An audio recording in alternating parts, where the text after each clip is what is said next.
Amados irmãos, a paz do Senhor Jesus Cristo. Nós já começamos o estudo das lições da revista 2, Discipulado 2, e hoje nós vamos para a segunda lição, que vai falar sobre o discípulo e o lar cristão. O texto base, eu quero que você abra a sua Bíblia, está em Josué capítulo 24 e versículo 15. Josué 24, 15. Vamos ler o texto? Porém, se vos parece mal aos vossos olhos servir ao Senhor, escolhei hoje a quem sirvais. Se os deuses a quem serviram vossos pais, que estavam da além do rio, ou os deuses dos amorreus, em cuja terra habitais. Porém, eu e a minha casa serviremos ao Senhor. Glória a Deus. Vamos orar? Vamos agradecer a Deus por mais essa oportunidade? Ore comigo nesta oportunidade. Deus, no santo nome de Jesus Cristo, eu quero agradecer ao Senhor pela oportunidade de podermos aprender mais e mais do Senhor. Hoje temos um estudo muito importante, Senhor, e eu quero que o Senhor abra o nosso entendimento para aprendermos e aplicarmos o nosso coração. E já te peço que o Senhor abençoe aos meus amados irmãos e a família de cada um. Em o nome de Jesus, nós te agradecemos. Amém. Glória a Deus. Bom, meus irmãos, este tema, nós temos aqui na apresentação deste tema, o discípulo e o lar cristão, 3 pontos para estudarmos. Primeiro, o que é o lar. Segundo, o lar como extensão da igreja. E terceiro, a vida cristã no lar. Então vamos para o primeiro ponto, o que é o lar? O que é o lar? O lar não é simplesmente uma casa onde a família se reúne. É muito mais do que isto. É a dimensão física que traduz o propósito de Deus ao instituir o casamento através de nossos primeiros pais, Adão e Eva, como nós bem sabemos, registrado lá no livro de Gênesis, capítulo 2, versículo de número 18, precisamente. Jamais foi o desejo de Deus que o homem vivesse uma vida solitária. Não era o desejo de Deus. Até porque nós bem sabemos na Bíblia Sagrada que Deus subsiste em 3 pessoas: Deus Pai, Deus Filho e Deus Espírito Santo. Certo? Deus Pai, Deus Filho e Deus Espírito Santo. Então já se entende que há esta comunhão, né? Esta comunhão. E nesta comunhão, observamos que Deus, ao criar o homem, criou o homem, mas não desejou que o homem ficasse só, mas que tivesse uma companheira. E desse relacionamento é que vai ser apresentado a questão do lar. Então a família, que é a base do lar, começou na história dos nossos primeiros pais. Então a ideia aqui é basicamente de companheirismo, solidariedade, respeito mútuo e vida comum. O lar é, portanto, a expressão maior da unidade familiar. Assim como existe essa unidade entre o Pai, Filho e Espírito Santo, o Senhor então traz para este nosso conceito humano essa ideia de vivermos dentro dessa unidade, em que há esses adjetivos de companheirismo, de solidariedade, de respeito mútuo e vida em comum. Então, o desejo de Deus é que a família venha refletir esses adjetivos que nós acabamos de mencionar aos irmãos. E o lar é a base da sociedade. A família é a base do lar e o lar é a base da sociedade. Os lares formam a sociedade. Lares desagregados vão também corresponder a uma sociedade desagregada. Esta é a razão pela qual Satanás procura subverter os princípios que regem o lar. Estamos vivendo um tempo que está bem patente aos nossos olhos todas as artimanhas malignas para deturpar todo o projeto de Deus e fazer de uma sociedade, ou fazer na sociedade, uma sociedade desqualificada, uma sociedade sem temor a Deus, uma sociedade sem princípios. Sem princípios.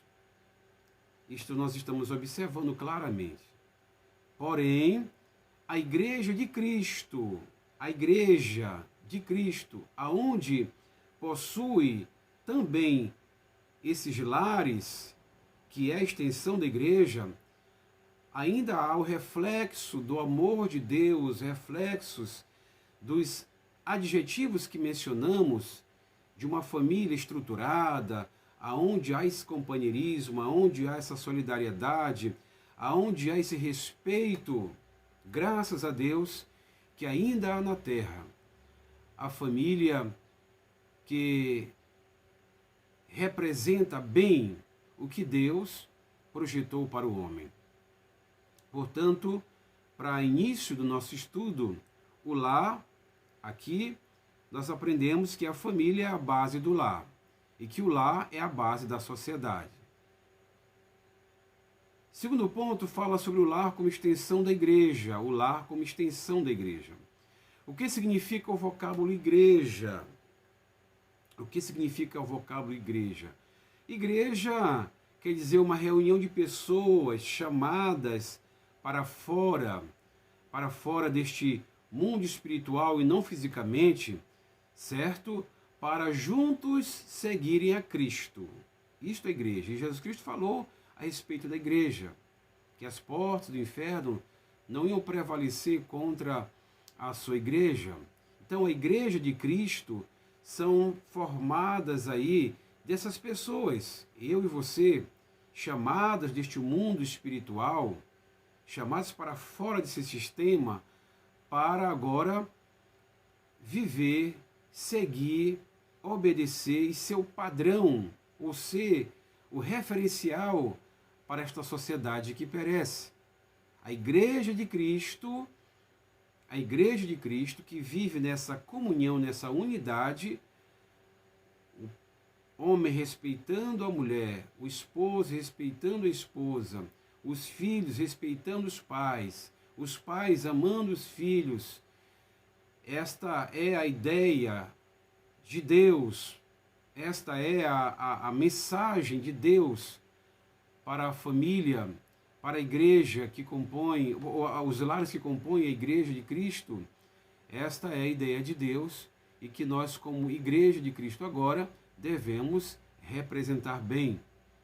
Por consequência, a igreja é também formada pelos lares, assim como a sociedade.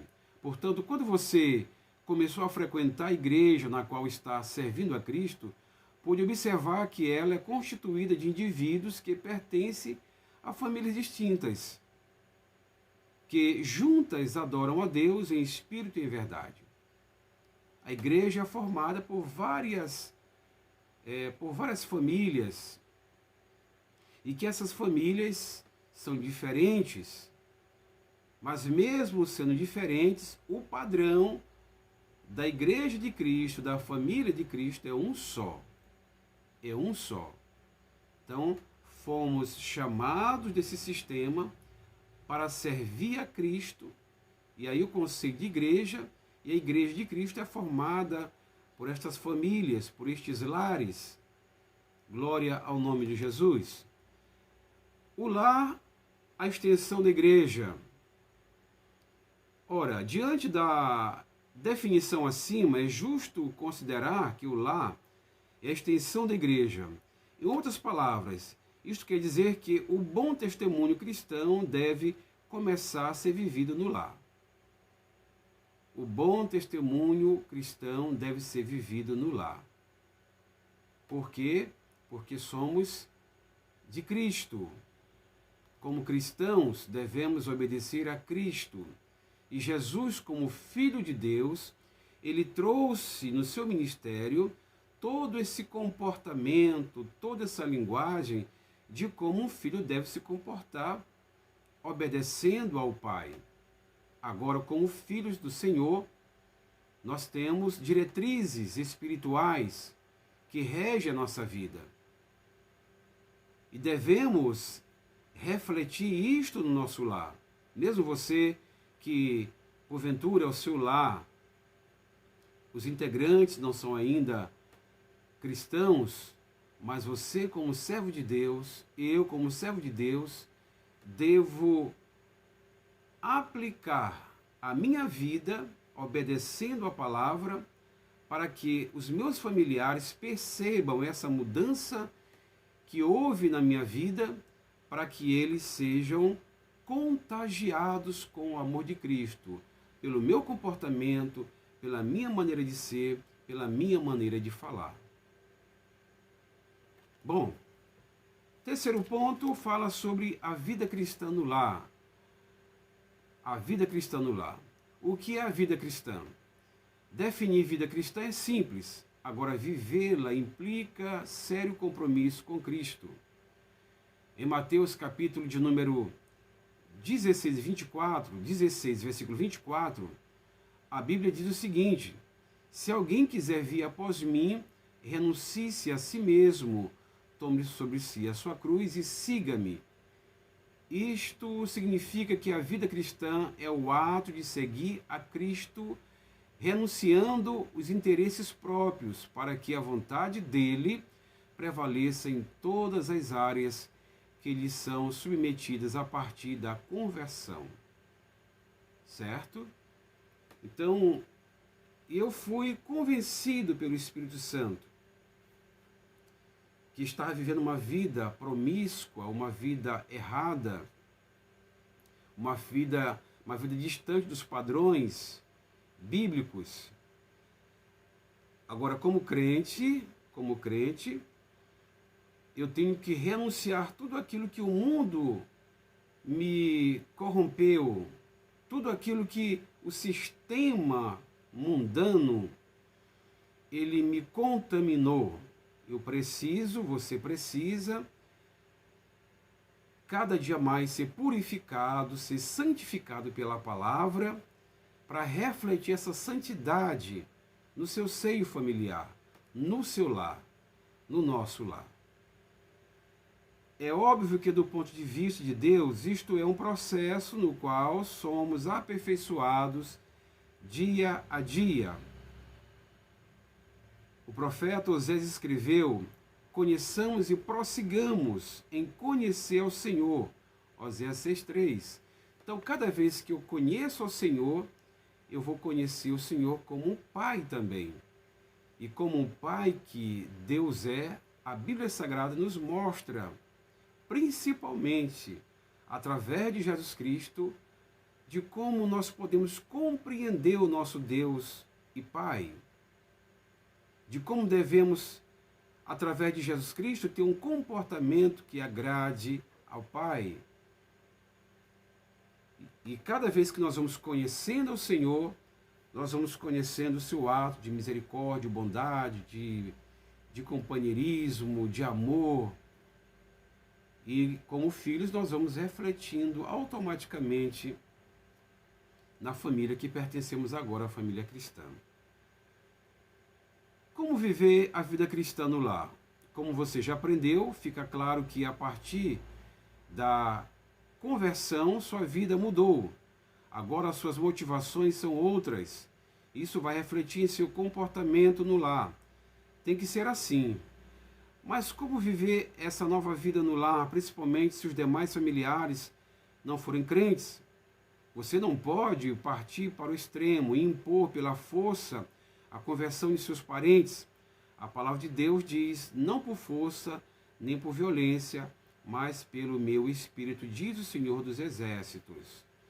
Então observe, assim como o Espírito Santo convenceu você, sem forçar você, da mesma forma, esse mesmo Espírito vai atuar através das nossas vidas para convencer os nossos familiares. Então não é por força, não é por violência.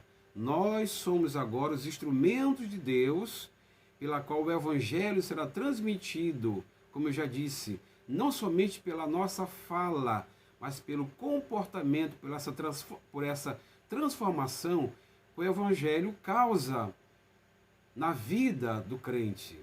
Então, através da nossa vida, os nossos familiares serão atraídos e convencidos de que eles devem também tomar a decisão de receber a Cristo como Senhor e Salvador e fazer parte dessa família que vai morar no céu, sendo que o lar celestial já está preparado para mim e para você.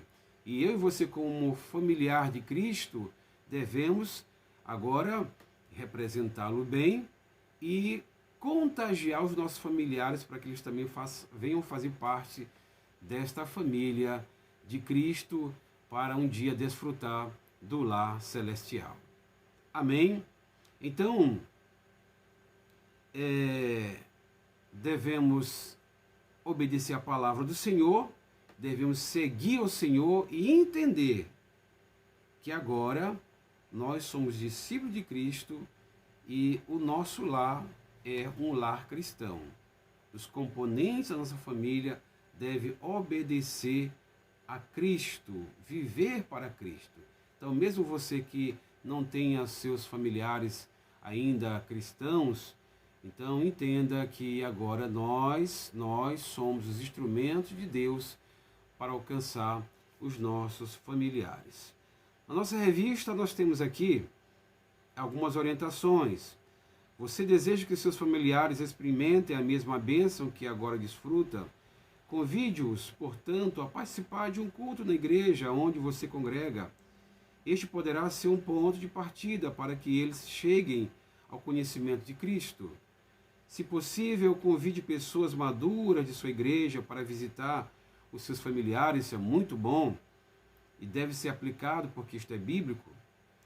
Mas faça-o de modo que a visita seja recebida sem constrangimento e que sejam crentes que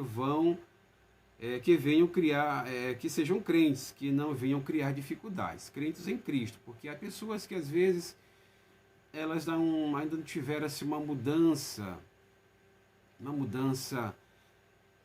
que lhe trouxe amadurecimento espiritual. Então, alguns acabam trazendo desconforto na família pela qual ele ou ela foi convidada para fazer a visita. Então, leve pessoas maduras, pessoas experientes, pessoas que tenham um comportamento que não venham trazer prejuízo, desconforto para o seu familiar. Se os seus familiares gostam de ler, presenteie-os com livros evangélicos, principalmente aqueles que trazem testemunhos marcantes que podem tocar os seus corações. São estratégias que eu e você podemos utilizar. Amém, amados? Que Deus abençoe a sua vida, que Deus lhe use como instrumento na sua família e que você possa também dizer: eu e a minha casa servimos ao Senhor. Seja profeta, declare isso na sua família, declare isso e tenha certeza que Deus, Ele já está trabalhando na sua família e através de você, Ele vai alcançar todos os seus familiares. Assim nós aprendemos na Bíblia Sagrada. Que Deus nos abençoe. Até a nossa próxima oportunidade. Amém.